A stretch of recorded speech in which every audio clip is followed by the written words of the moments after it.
Alrighty,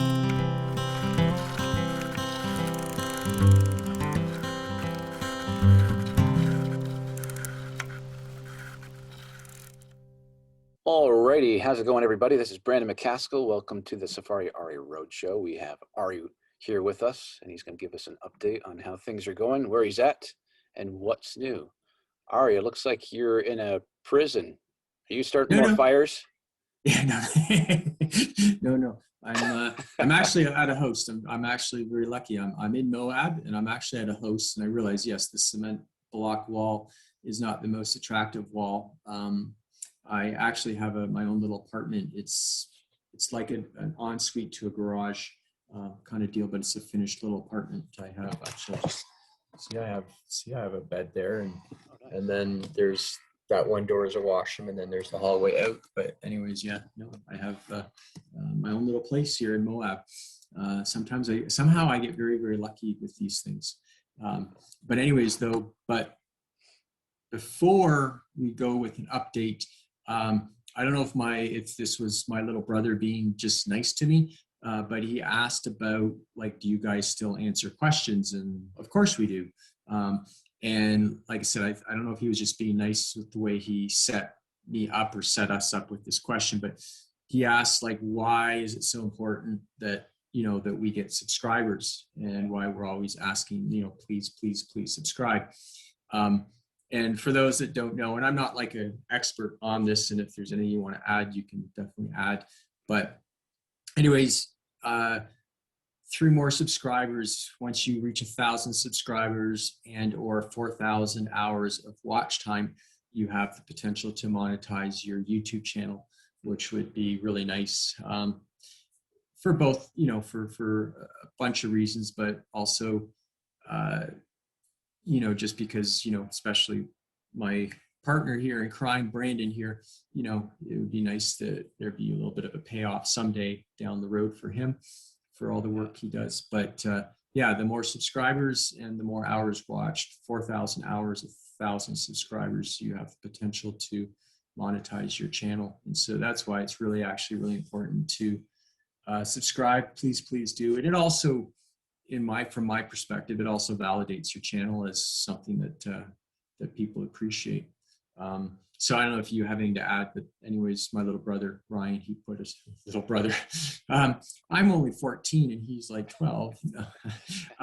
My youngest brother, Ryan, asked that question. And anyway, and I'll just digress for a quick second. If anyone else has other questions that they would like to be answered on our channel, by all means, inquire or submit those questions. But yeah, that's the answer to why subscribers are important.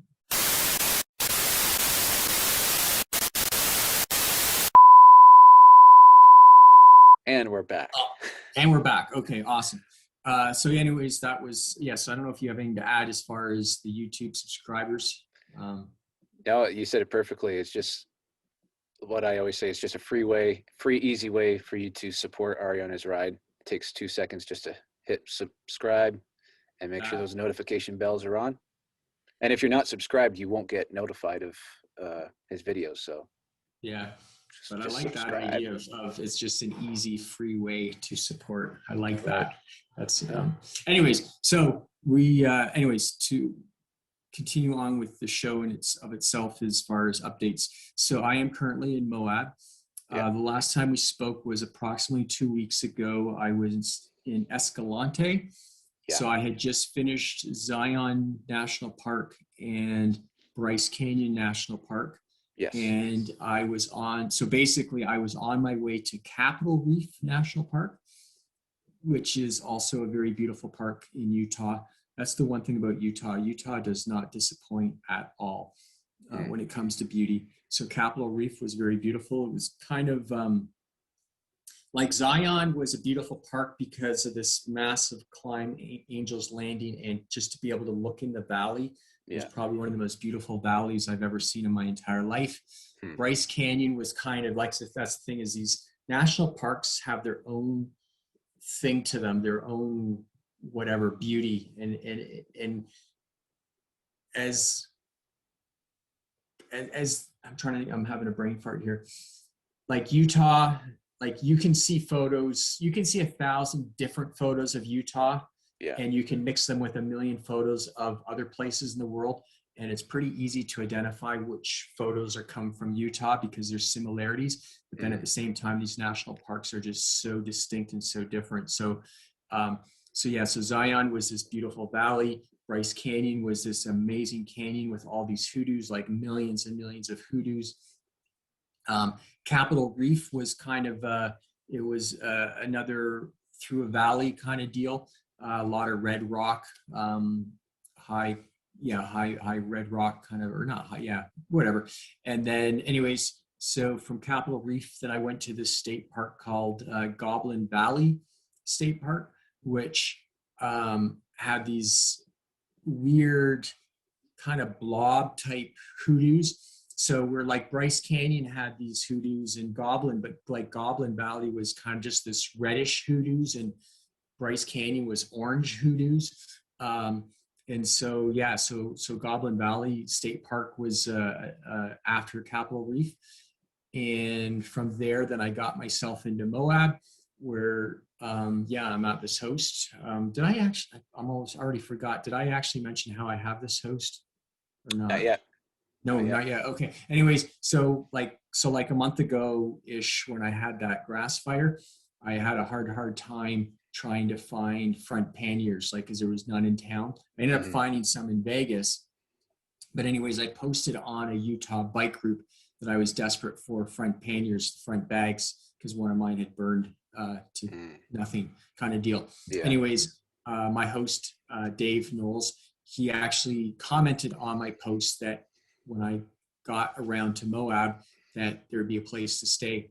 And so, so thankfully, because that was kind of nice, because between like St. George and Moab, it's just been like state park or national park, state park. So it's been basically in the desert, in the heat, not a whole lot of, quite isolated kind of deal. And then so to get into Moab and have a roof over my head was actually really, really nice. And so I actually got here like almost like half a week ago. I spent a night, and then I went into Canyonlands National Park, which is like completely different again, because basically it's just these canyons. Like it's just canyons as far as the eye can see.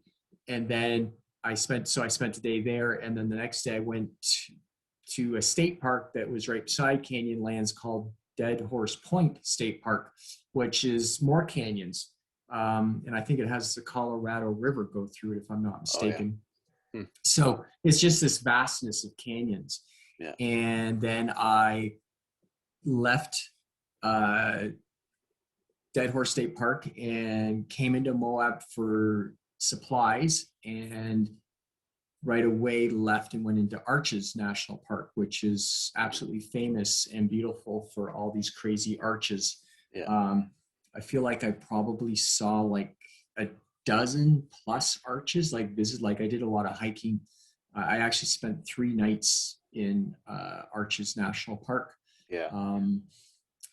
Just unbelievably beautiful. Like, and that's the thing about Utah. I mean, there's every aspect of Utah is just unbelievable. It's probably one of those beautiful places in the entire world. Really?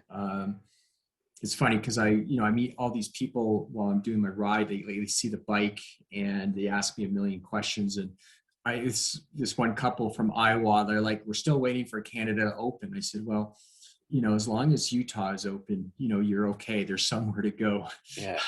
It is just, yeah. And so, so I got back into Moab from Arches National Park yesterday. And I think I probably took in those 3 days, 3 days. That was, 3 days. Between the 3 parks, I probably took well over 2,500 photos. So I've just been editing, and now I'm about to work on some blogging to get myself caught up with all the documenting. So it's just been like one national park after another, and state parks, and then in a couple of days I will head south towards the Grand Canyon. Nice. That'll be beautiful. I'm still trying to work out my plans there, because I actually had from my past life as a truck driver, Yeah. a distributor. His name is Mark Lee. He actually messaged about coming to New Mexico, and I'm like, dude, I gotta get to Argentina. And he made some comment about the Four Corners Monument, and Okay. I heard about it, but I completely forgot about it. But there's a monument in that Utah, Colorado, New Mexico, and Arizona, they all come together. Oh And yeah. so you can actually be in all four of those states, like Huh. right there kind of Yeah. deal. And it's like, that'd be kind of neat to say, well, I actually biked to Colorado. I actually biked to New Mexico. Yeah. Um, and it's actually not that far. It's only like 50 miles off of what my original plan. I didn't even realize it. Yeah. So I'm actually strongly considering going to this 4 Points monument to Yeah. say that I went to Colorado, New Mexico, Yeah. also kind of deal. So That's cool. yeah. So Awesome. yeah, so that's the deal. It's been beautiful. Yeah. And sorry, what are the names of these people that you're staying with, and how? Dave and Jana Knowles. Dave and Jen and Knowles. Yeah, Awesome. no, it was because that's the thing is it's because it's the desert and it's like one national park after another, and there's just a Yeah. few small towns in between. It's very difficult to work on my documenting it, like editing photos and this and Yeah. that. So and yeah, I got a shower last night. That was Nice. like, oh, so nice. Yes. Yeah. Well, that's good to hear. Yeah.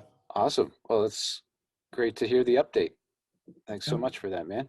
All right. And I guess we'll catch you in probably a week or two, or maybe earlier. And Yeah, yeah. hopefully, as long as I have internet connection, that's the trick out here in Yeah. Utah. That's the one thing Utah needs to work on Just internet. is yeah. So, Right on.